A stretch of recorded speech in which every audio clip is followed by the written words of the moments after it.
Welcome back, everyone. Today we will be reading Book 18, so let's get into it. Book 18, How Odysseus Fought the Sturdy Beggar. It was afternoon by this time, and the crowd of feasters in the hall were making merry with song and dance, when a new visitor appeared. This was the town beggar, who used to go begging about the streets and was well known for his ravenous belly.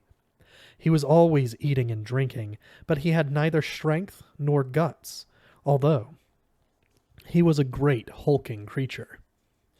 Arneos was the name which his mother bestowed on him in the cradle, but all the world called him Iros, because he would run errands for anyone who wanted him. This man tried to drive Odysseus out of the house, and flew at him straight with a rude speech. "Get away from the door, graybeard, unless you want to be dragged out by the leg. Don't you see how they are all squinting at me and telling me to drag you out? I'm wholly ashamed to do it. Up with you, before it comes to fisticuffs." Odysseus said with a frown, "My good man, I do you no harm, and I say no harm. Get as much as you like, I don't grudge it to you. There is room here for both, and you need not grudge another man's goods. You seem to be a vagrom man like me. Wealth is the god's gift, of course. Don't say too much about fists, or you may make me angry. I am an old man, but I might color your face and chest with ruby red. That would save me trouble tomorrow, for I don't think you would put in a second appearance at the hall of Odysseus Laertides." Iros flew into a rage and said, "Damn it all! How the dirty hog's tongue doth run like an old kitchen wife! I should like to give him a good right and left, and knock out all the teeth from his jaws, as if he were a sow in the growing corn. Tuck up now, and let them all see us fight. How could you stand up against a young man?" While they were prickling and spiking with all their hearts on the doorstone by the great door, his high and mightiness Antinous heard them. Laughing pleasantly, he called out, "My friends, here is a real new sport brought by God to our very doors for our amusement. The stranger and Iros are spoiling for a fight. Let us match them together at once." All the others jumped up laughing and made a ring about the ragged pair. Then Antinous said with his father's soft, persuasive tongue, "Look here, my stout fellows, listen to me. Here are a lot of black puddings by the fire, stuffed with blood and fat ready for supper. Whichever of these two proves the better man, let him come along and choose the one he likes. He shall always have the right to share a meal with us, and no one else shall be allowed to come in here and beg." They thought this a capital notion, but Odysseus was never unready. He, too, had his little plan, and he said, "My friends, an old man worn out with hardship cannot stand up against a younger man. Only that damned belly drives me on to take a good beating. But now you must all swear to me solemnly that no one shall give me a foul blow to favor Iros and make me lose the battle." They all swore solemnly to see fair play. This duly done, Telemachus said with great dignity, "Stranger, if you are determined to stand up bravely and fight this man, you need fear no one else. If anyone strikes you, he will find a many's too many for one. I am the host here, and I have the support of two princes, Antinous and Eurymachus, proper men both." This was approved by all. Then Odysseus tucked up his rags about his middle, and showed a fine pair of sturdy thighs, broad shoulders and chest, and strong arms, for Athena was near him, and she filled out his limbs. The young swaggerers were mightily amazed, and one would say to the other, "Our hanger-on will hang off before long, to judge by the muscles of that thigh under the old man's rags. Well, he asked for it. But Iros was in a dreadful state. The servants had to tuck up his clothes for him and drag him into the ring willy-nilly, in such terror that the flesh trembled on his bones. Antinous did not spare him. You had better never have been born or thought of if you tremble like this and shake with fear, a great lout like you, and an old man worn out by hardships. I tell you one thing, and I'll do it too.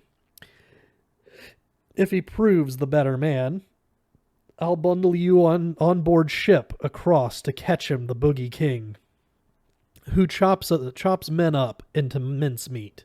He shall cut off your nose and ears and cods, and throw them to the dogs to eat raw.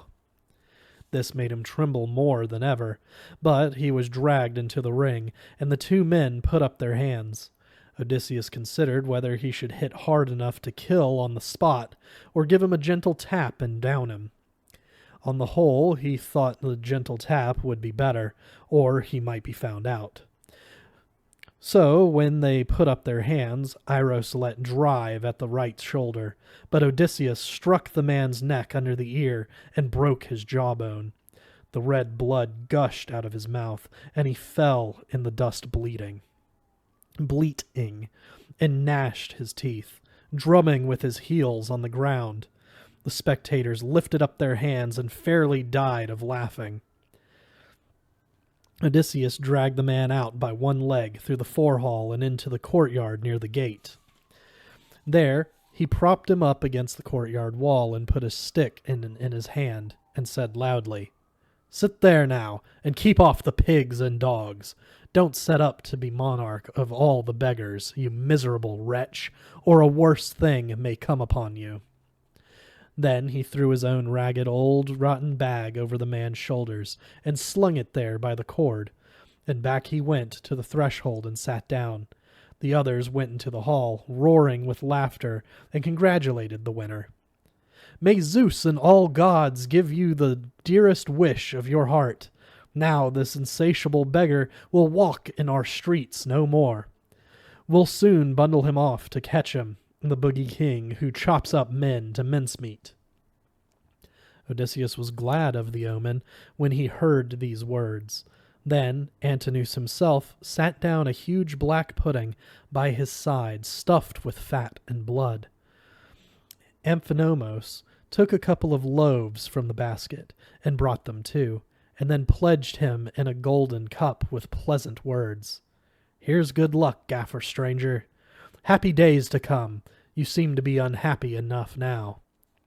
Odysseus replied, "Amphinomos, you seem to me a man of good understanding, as your father was before you, for I have heard the good repute of Dolican Nissos.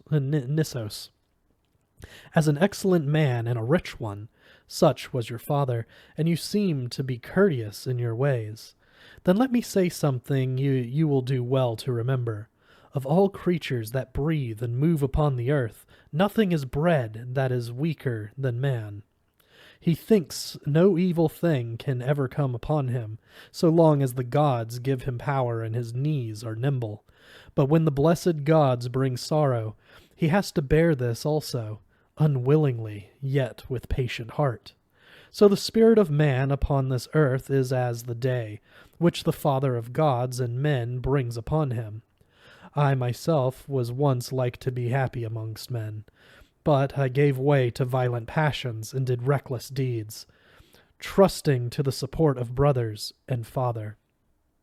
Therefore, no man should ever disregard justice, but let him enjoy in silence the gifts which the gods may give him. This is in my mind when I see these pretenders to marriage acting so recklessly, wasting the substance and insulting the wife of a man who I say will not long be absent from his friends and his native land. Indeed, he is very near, but I pray that Providence may take you safely to your home, and not let you meet him when he comes back to his native land, for I think the pretenders and he will not part without bloodshed when he returns to this house." So saying, he spilled the sacred drops from the cup and drank, and returned the cup into the prince's hands. But Amphinomos moved away much disturbed in heart and drooping his head, for he had a foreboding of evil. Still, in all, he did not escape death. Athena shackled him also, to fall and fight by the hands and spear of Telemachus. Now Athena put a new plan into the mind of Penelope, to show herself to the pretenders, that she might flutter their hearts and be more valued by husband and son than ever before. She forced a laugh, and said to the housewife, Eurynome, I never had such a wish before, but I have a notion to show myself to those men, much as I hate them. And I should like to warn Telemachus that he had better not go among that rough company. They speak pleasantly, but bad schemes are coming after. Eurynome replied, That's right, my love. Go and speak a plain word to your boy. Let him have it. But first, have a bath, and give your cheeks a rub-down with oil. Don't go out with that tear-bedabbled face. Eternal lacrimation is a sorry occupation. Remember how your son is grown up now, and how your greatest prayer always was to see him a bearded man. Penelope said, Don't coax me, Eurynome, though I know it is only your kind heart. I will not bathe or smooth down my face with oil, for all my comeliness is gone. The gods who rule Olympus destroyed it on the day when my man left and sailed away. But tell Antenor and Hippodamia to come, and they may attend me in the hall. I will not go among men alone. No modest woman would do that.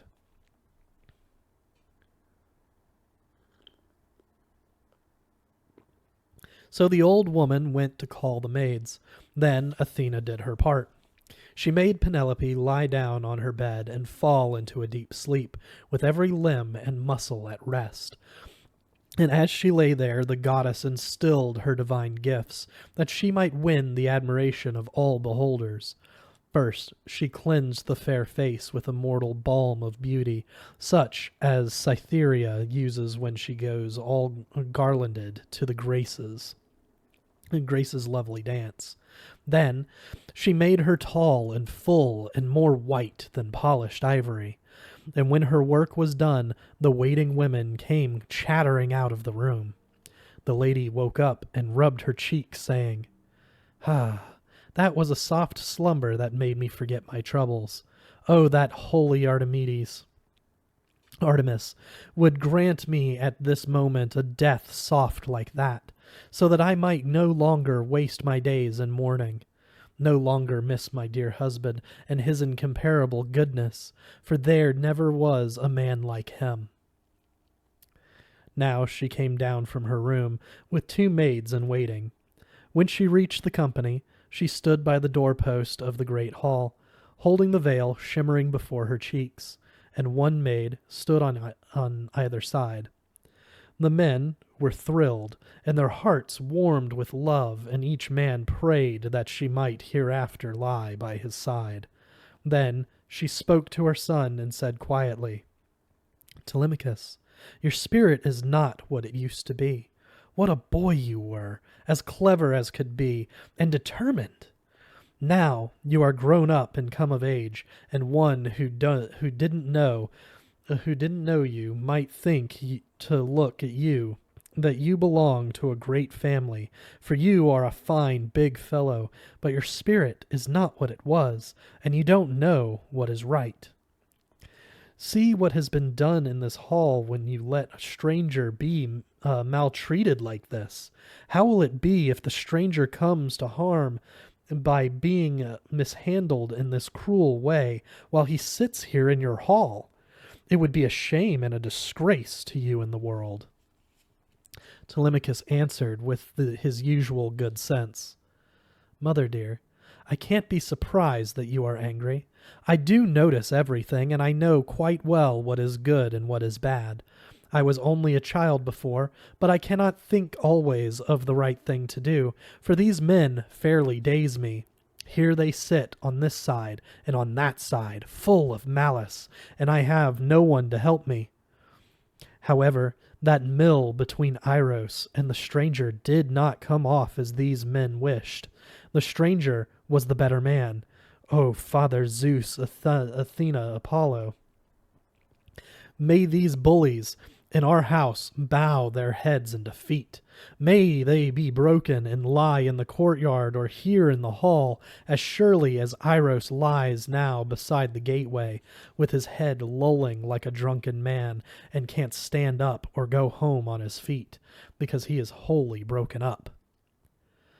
As they were talking together, Eurymachus called out to Penelope, My lady Penelope, if all our nation could see you from north to south, there would be a crowd of newcomers dining here tomorrow and aspiring to your hand, for you are the pearl of women for beauty and intelligence too.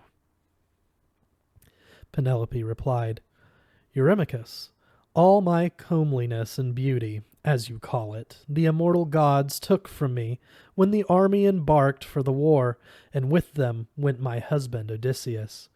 If that man would come and care for me, I should have a greater and better name in the world.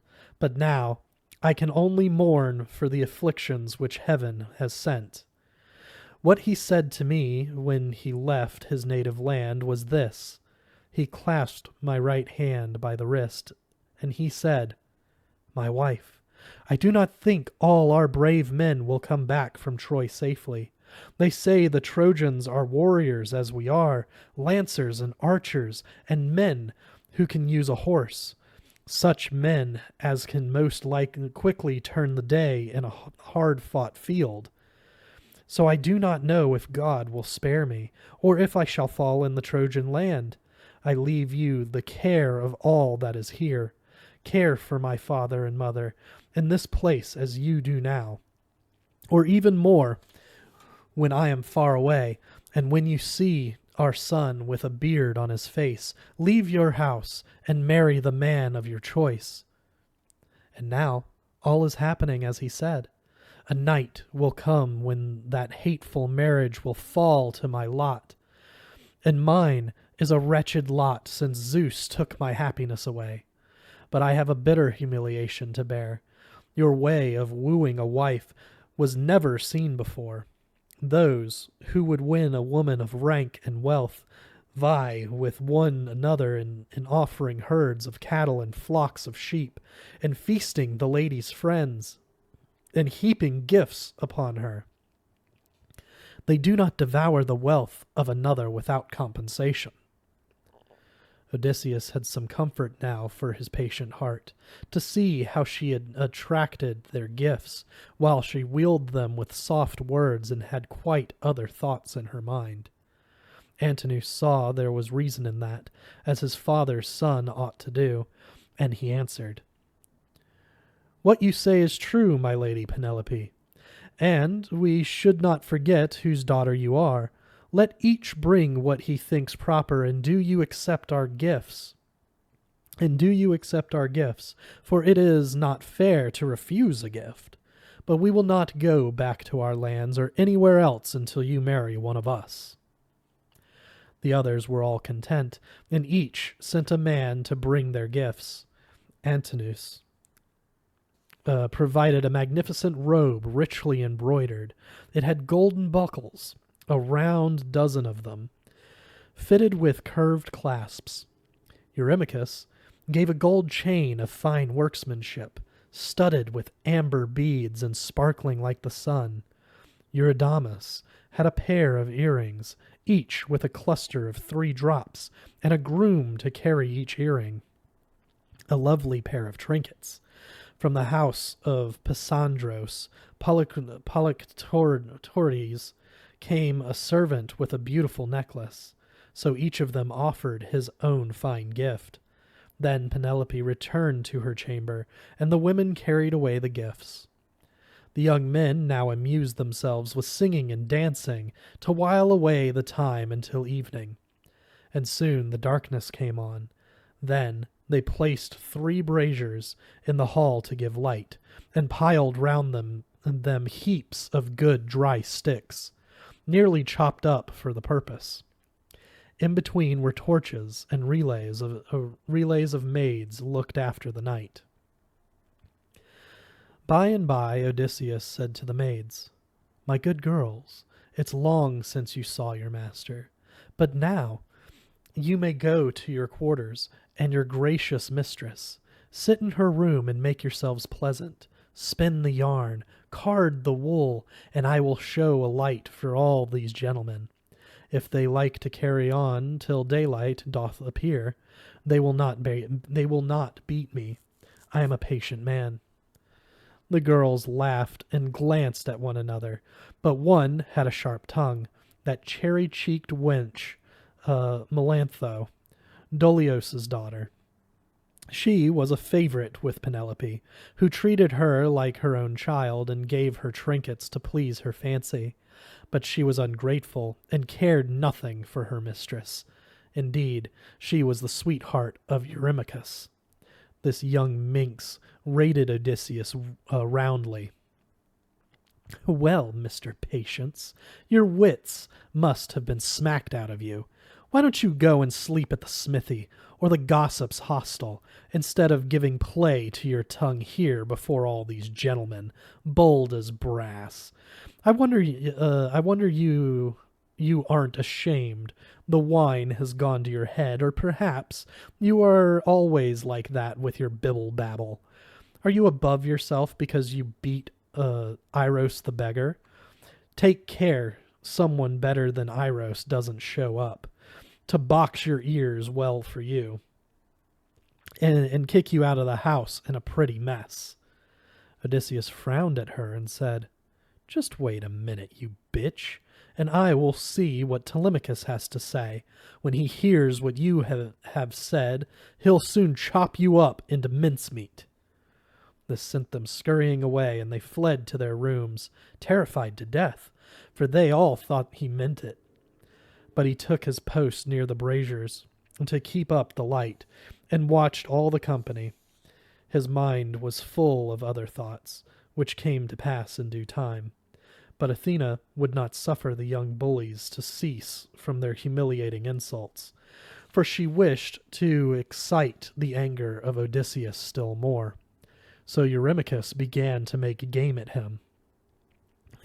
him, and raised a laugh by saying, "Look here, my good rivals for the great lady's hand. I have just had a happy thought. Shall I tell you what it is? Some kind divinity has sent this man here. At least I think there's a brilliant illumination coming from the top of his head. The torchlight, perhaps, for there's not one hair upon it." And then he called out to Odysseus, "Do you want a job, stranger? What if I take you on? My place is in the country. I'd give you good wages, laying walls and planting trees. You should have your keep all the year round, clothes to wear and boots to tread on. But you have never learned anything but vice. You won't do honest work, only tramp the country to fill your greedy belly." Odysseus made quite a speech in answer to this. "Eurymachus," he said, "I should be glad if you and I could have a match in the springtime, when the long days come round. In the hayfield, say, let us have a try. Give me a well-curved scythe, and you take another. Plenty of grass, nothing to eat or drink till it is quite dark. Or what about ploughing? The best oxen to be had, a couple of big tawny beasts, the same age and strength, never tired. Give them a good feed, and put us on a 4-acre field, and let the plough turn up the sods. Then you should see if I could run a straight furrow to the end. Or, if Cronion should stir up war from some quarter this very day, let me have a shield and a couple of spears and a metal cap to fit over my temples. You should see me fighting in the first rank, and you would have nothing to say about greedy bellies. You are only a bully, and your temper is ungentle. You think yourself great and strong because you mix with a small society of nobodies. But if Odysseus should come back to his native land, those wide portals would give you no room to run out of the door. At this, Eurymachus was infuriated and scowled at him as he blurted out, "Base clown, I'll punish you for talking like that before all this company, bold as brass. I wonder you not ashamed. The wine has gone to your head, no doubt, or are you always like that with your bibble-babble?" Then he caught up a footstool to throw, but Odysseus ducked behind the knees of Amphinomos, and the stool hit the man with the wine on the right arm. Down went the jug with a bang, and the man fell on his back on the dust, yelling. Then there was a great uproar, and cries and exclamation on all sides. "I wish the stranger had gone tramping to the devil before ever he came here.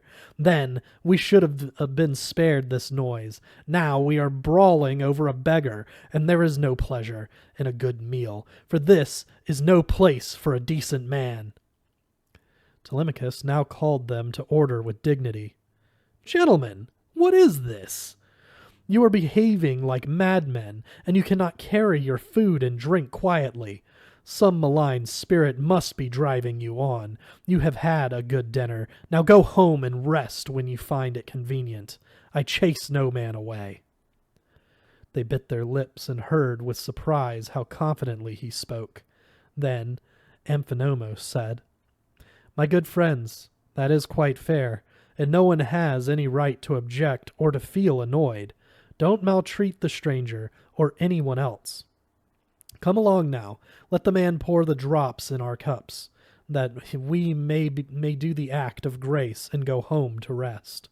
Leave the stranger for Telemachus to look after, according to his duty as host." They were all well satisfied to do as he said. The mixing bowl was filled by that majestic herald, Mulios of Dulcaon, who was a servitor of Amphinomos. He went the round, stopping by each guest to pour in his drops. They spilled the libation in turn, and drank what they wanted, and went away for the night's rest, each man to his own lodging. With that, we'll see you guys next time.